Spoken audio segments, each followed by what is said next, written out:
A young medical student, a motorcycle accident, and a life-changing decision. Laura had to make a huge sacrifice, torn between her dreams and her responsibilities. But this moment opened unexpected doors in her life. So, how can a small act of kindness completely transform someone's destiny? If you're ready, let's witness this inspiring story together. Laura was putting the finishing touches on what would be the most important day of her life. With only one day left until her final exam at medical school, she was so close to reaping the rewards of her years of sacrifice, sleepless nights, and her family's unwavering support. Despite all the challenges, Laura was now standing at the edge of her dreams. Her journey as a student had been anything but easy. Coming from a family that struggled financially, she had worked tirelessly for years, juggling school and part-time jobs to avoid being an extra burden on her parents. However, in her final year, her family insisted she focus solely on her studies. They took on additional work themselves to support her, and while she always felt the weight of their sacrifices on her shoulders, their unwavering support gave her the strength to keep going. Sitting at her usual corner table in the library, Laura sipped her coffee, closed her book, and took a deep breath. Through the window, she watched the snow falling gently outside, her gaze drifting off into the distance. "I'm ready. Just one more exam to go," she thought to herself. With that motivating thought, she packed her books and headed back to her dorm. That night, she went to bed early, determined to wake up refreshed and ready for her big day. When her alarm went off, the sun hadn't even risen yet. Laura got dressed carefully, double-checked her bag, and prepared to leave 2 hours before her exam. She couldn't risk missing her bus or being late. In the stillness of the early morning, she stood at the bus stop and looked around.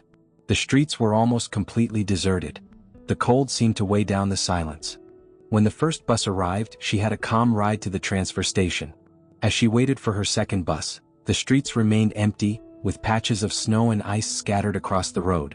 Then an unexpected sound broke the quiet, a distant motor. At first it was just a faint hum, but it quickly grew louder. Laura's eyes locked onto the road as a sleek, black motorcycle rounded the corner. But it was out of control. In an instant, the bike slid, tipping over and skidding along the icy street. The rider was thrown off, tumbling several times before coming to a stop on the snow-covered road, motionless. Laura froze in shock, her eyes fixed on the rider lying still on the ground. Her heart raced. The street was still empty, it was just her and the injured rider. Instinct took over. Taking a deep breath, she collected herself. She was a future doctor. She knew what she had to do. Dropping her bag to the ground, she ran over. Kneeling beside the rider, she immediately began assessing his condition, her hands trembling slightly as she forced herself to move carefully. First, she called 911 and reported the situation, speaking clearly, "There's been a motorcycle accident. The rider seems severely injured." She gave them her location and hung up. She quickly checked for a pulse. When she felt a faint but steady heartbeat, she exhaled a sigh of relief, though she realized the man was unconscious. Her first aid training started playing in her mind like a checklist. There were small cuts on his face and some blood had pooled there. His helmet was still on and the back of his head was buried in snow. Laura knew removing the helmet could cause more harm, so she kept it stabilized while supporting his neck. "We're going to get you out of here. Just hold on," she said softly, mostly to keep herself calm. She checked his breathing and avoided moving him, aware of the possibility of spinal or neck injuries. However, she noticed his left shoulder was sitting at an odd angle, likely dislocated. Her training told her not to move him unless absolutely necessary, but she stayed by his side, keeping him stable and ensuring he could breathe until help arrived. As Laura carefully examined the man's oddly positioned arm, a sinking feeling washed over her. His worn, dark jacket was soaked with blood, nearly saturated. Her heart began to race as she realized he was losing blood, fast. She forced herself to take steady breaths, fighting the rising panic. Gently peeling back the jacket, she froze in shock at what she saw. A jagged piece of metal, likely from the motorcycle, had lodged itself into the back of his shoulder. It was the primary source of the bleeding, and Laura knew that even the slightest misstep could turn the situation fatal. Her mind raced, sifting through every piece of medical knowledge she had. She knew removing the metal would be a catastrophic mistake. It could lead to uncontrollable bleeding and worsen his condition. Once the wound was fully exposed, Laura sprang into action. She pulled off her scarf and pressed it firmly but carefully against the bleeding area to slow the blood loss. "Hang in there," she whispered, almost as if the unconscious man could hear her. "The ambulance is on its way." Time seemed to crawl, every second stretching into an eternity. Finally, the sound of sirens pierced the cold morning air. Relief flooded her as paramedics arrived and quickly made their way over. "There's a piece of metal lodged in his shoulder," she explained, her voice steady but laced with urgency. "I didn't remove it, but I've been applying pressure to slow the bleeding. He's lost a lot of blood and will need respiratory support soon." One of the paramedics looked at her in surprise. "Are you a doctor?" he asked. Laura felt a swell of pride in that moment. "Yes," she replied confidently. In that instant, all the years of sacrifice and hard work crystallized into meaning. As the injured man was carefully loaded into the ambulance, Laura hesitated for a brief moment. But then her sense of duty as a future doctor kicked in. She climbed into the ambulance with the paramedics to assist during the ride. Together they worked tirelessly to stabilize the man. Laura monitored his blood pressure, checked his breathing, and did everything she could to keep him alive. When they arrived at the hospital, Laura quickly briefed the attending doctors. "There's a metal shard still embedded in his shoulder. He's suffered significant blood loss, so he'll need immediate blood tests to find a match. If the bleeding isn't controlled soon, his condition could deteriorate further," she said with a calm determination. The doctors wasted no time, prepping the man for surgery while a team sourced compatible blood from the hospital's blood bank. Laura stood outside the operating room, taking a deep breath as the doors swung shut. She glanced at the clock for the first time in what felt like hours and her heart dropped. Her exam was in 5 minutes. Laura's breath hitched. Her chest tightened as a whirlwind of emotions overtook her. Years of hard work, her family's sacrifices, and her own dreams, all hinged on this exam. Yet here she was, having made the choice to save someone's life instead. She sank onto a bench, gripping her phone tightly. The reality was harsh. She wouldn't make it to her exam. As Laura tried to steady her breath in the hospital corridor, the door to the operating room swung open, and a man rushed in, panic etched across his face. His voice trembled as he called out, "My son. Where's my son?" The police at the scene had traced the motorcycle's license plate and contacted the rider's family. This man was the injured driver's father. A nurse quickly approached him, speaking in a calm, soothing tone. "Please try to stay calm," she said. "Your son is in surgery right now. We'll have to wait for the procedure to finish to get more information on his condition." For a moment the man said nothing. It was as if the weight of the world had fallen on his shoulders. His legs gave way and he sank into a chair in the waiting area, burying his face in his hands. Silent tears streamed through his fingers, reflecting the fear and helplessness of a father who could do nothing but wait. Laura witnessed the scene from a distance, her heart clenching at his visible pain. She couldn't just stand by. Slowly she walked over to him and knelt beside his chair. In a soft, reassuring voice she said, "I'm so sorry this happened. Your son is strong, he's going to get through this. I truly believe that." The man lifted his tear-filled eyes to Laura and gave a slight nod, his expression a mixture of gratitude and despair. Whether her words truly comforted him or not, Laura didn't know. But she had to try to give hope even in the smallest way. The atmosphere in the hospital was heavy and somber, and Laura needed to clear her head. She stepped out into the hospital garden, letting the cold wind whip against her face as she pulled out her phone. Her fingers hesitated before dialing her mother's number. When the call connected, the familiar warmth of her mother's voice immediately brought tears to Laura's eyes. "Mom," she began, her voice breaking. "I missed my exam." Her mother went silent for a moment, then gently asked, "What happened, Laura?" Taking a deep breath, Laura explained everything: the motorcycle accident, the man's critical injuries, riding in the ambulance to keep him stable, and finally staying at the hospital to help the doctors instead of making it to her exam. Her voice trembled with regret, but beneath it was also the quiet satisfaction of having done the right thing. "Mom, I'm going to have to take the exam in the fall," she said, wiping her tears. "I'll enroll in summer school. But I can't let you and Dad bear the cost of this anymore. I need to find a job. I have to figure this out on my own." Her mother listened patiently, her tone filled with both sadness and pride when she finally replied, "Laura, don't be so hard on yourself. Your father and I know exactly who you are and what you've done. Today you saved someone's life. Exams can be retaken, but that man's life, his future, is here because of you. Never blame yourself for that." Laura's tears welled up again. Her mother's words comforted her, though the ache of disappointment in herself still lingered. Unbeknownst to her, the injured man's father had also stepped out into the garden, seeking solace in the crisp air. He had overheard Laura's phone call, every word sinking into his heart like stones. The story of her missing her exam to save his son, her struggles to not burden her family, and her unwavering sense of responsibility left an undeniable mark on him. As Laura ended her call and looked up, she noticed the man approaching her. His expression had changed. The fear and pain in his eyes were now mixed with something else, deep, genuine gratitude.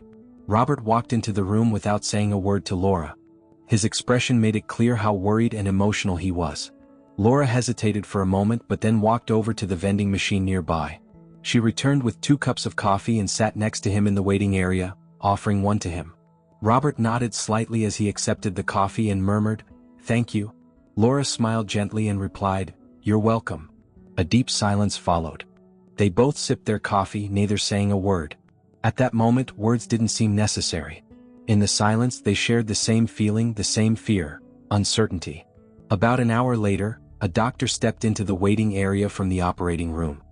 His white coat was still stained with fresh blood, and the exhaustion on his face spoke of the challenging surgery he had just completed. Laura and Robert both stood up almost simultaneously. The doctor removed his mask, took a deep breath, and began to speak. The patient lost a lot of blood. Thankfully, the blood bank was alerted in time. Also, he added, turning his gaze to Laura, the initial treatment was handled very well. That helped us minimize further complications and get the situation under control. The metal piece lodged in his shoulder was difficult to remove, but we managed to close the wound. Relief began to spread across Robert's face, but he waited for the doctor to finish, still clinging to every word. The doctor offered a faint smile and continued, "Your son is going to be fine. His condition is stable now, but he'll need to stay in the hospital for some time." Robert paused for a moment, then placed a hand on his chest and murmured, "Thank God." Tears streamed down his face as he clasped his hands together, bowing his head in quiet gratitude.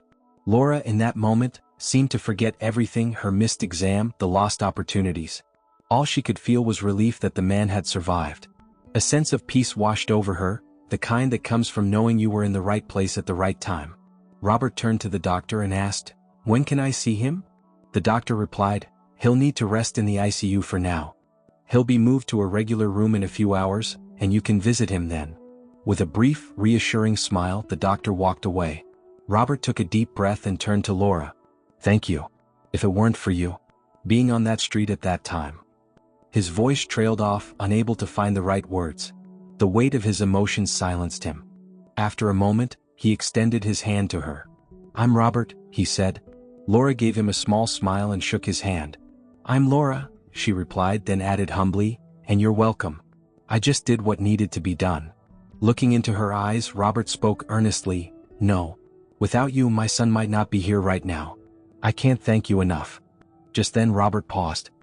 His expression shifted, and he asked Laura softly, "Laura, I overheard your phone call. What happened?" Laura hesitated for a moment, deciding how to respond. She took a deep breath and began to explain.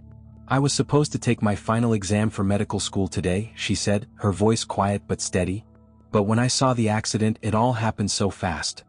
I didn't even think twice before running to help. I got in the ambulance, helped keep him stable, and came here to the hospital. But I missed my exam." Robert listened silently, his eyes fixed on her as she spoke, his expression unreadable. Laura continued, "I'll have to take the exam in the fall during summer school. But that will take time. I'll also need to find a job so I don't put any more financial strain on my family. I can't let them sacrifice even more because of me." Robert's eyes softened as he listened to her story. Her selflessness and determination struck a chord deep within him. He remained quiet for a moment, then took a deep breath and looked at her with newfound resolve. "I'm truly grateful to you, Laura," Robert said sincerely. "And I believe you're a real doctor. Whether you take that exam or not, that doesn't change. Today, life gave you a much bigger final exam and you passed it with flying colors." Laura lowered her gaze, a small smile forming on her lips. She could feel her eyes welling up, but she tried to hold back her tears. Robert's heartfelt words stirred something deep inside her. Robert continued, "You saved my son's life, Laura," he said. "I'm a well-known businessman. Every year, I make significant donations to hospital chains, healthcare institutions, and medical schools. I also own a large company that specializes in medical supplies. I'm sure there's something I can do to help you." Laura froze, stunned by what she was hearing. "What do you mean?" she asked hesitantly. Robert smiled and asked, "Which school do you attend?" Laura hesitated for a moment before naming her university. Robert chuckled lightly and pulled out his phone. I play golf with your university's dean every Sunday," he said. Laura's eyes widened in disbelief, unable to comprehend the coincidence. Robert dialed the dean and greeted him warmly as if they were old friends. He proceeded to recount the details of what had happened, Laura's heroic actions and the events of the day. The dean, after listening attentively, immediately understood the gravity of the situation. "We can't afford to lose a student like her," he said. "Of course we'll arrange a makeup exam." When Robert hung up, he turned to Laura, smiling. "Your makeup exam has been arranged," he said. At those words, Laura couldn't hold back her tears any longer. Overcome with emotion, she leaned toward Robert and through her sobs said, "Thank you. Thank you for everything," as she embraced him. The next day, Laura walked into her exam feeling calm and prepared. The excitement and sense of peace within her accompanied her throughout the test. When she finished, she had one thought on her mind: she had done her best and that was enough for her. However, as she stepped outside the exam hall, she was surprised to see Robert waiting for her. Dressed sharply and with his usual kind demeanor, he smiled as soon as he saw her. Laura, surprised, asked, "What are you doing here?" Robert chuckled and said, "I have a surprise for you." Laura's curiosity grew even more. They got into the car together, and Robert took her to one of the city's most prestigious private hospitals. Laura couldn't help but marvel at the hospital's modern architecture. Once inside, Robert introduced her to the hospital's management team. One of the administrators stepped forward and spoke kindly to Laura. "Robert has told us everything. We would be honored to have a future doctor like you among us," he said. Then, with a warm smile, he added, "We'd like to offer you an internship here at our hospital." Laura could hardly breathe from the shock of what she was hearing.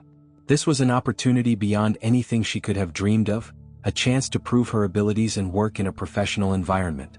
Her eyes filled with tears as she nodded enthusiastically. "I accept," she said, her voice trembling with excitement. After leaving the hospital, Laura and Robert sat down on one of the benches in front of the building. Laura took a deep breath, her gaze fixed on the horizon. As she tried to put her gratitude into words, her voice wavered with emotion. "Robert, I don't even know how to thank you," she said softly. "I never imagined my life could change so much in such a short time. But I owe it all to someone like you." Robert chuckled lightly and shrugged. "No, Laura. All of this happened because of your courage and your heart. You saved my son's life, and that alone is worth everything. I just had the chance to help the right person at the right time." Tears welled up in Laura's eyes as she replied, "But none of this would have been possible without your generosity." Robert gently placed a hand on hers and spoke with sincerity. "Sometimes life presents opportunities when you least expect them. And you've proven time and again that you're someone who truly deserves them. More than that, you've already shown what it means to be a doctor, even as a student." Laura, deeply moved by his words, felt tears sliding down her cheeks. The new doors that life had opened for her were a testament to the power of doing what's right, no matter the cost. This moment solidified her belief that the path she had chosen was worth every challenge she had faced. If this story touched your heart and you'd like to hear more inspiring stories, please don't forget to subscribe to my channel, like this video, and leave a comment. Your support helps me share these stories with even more people. See you in the next story.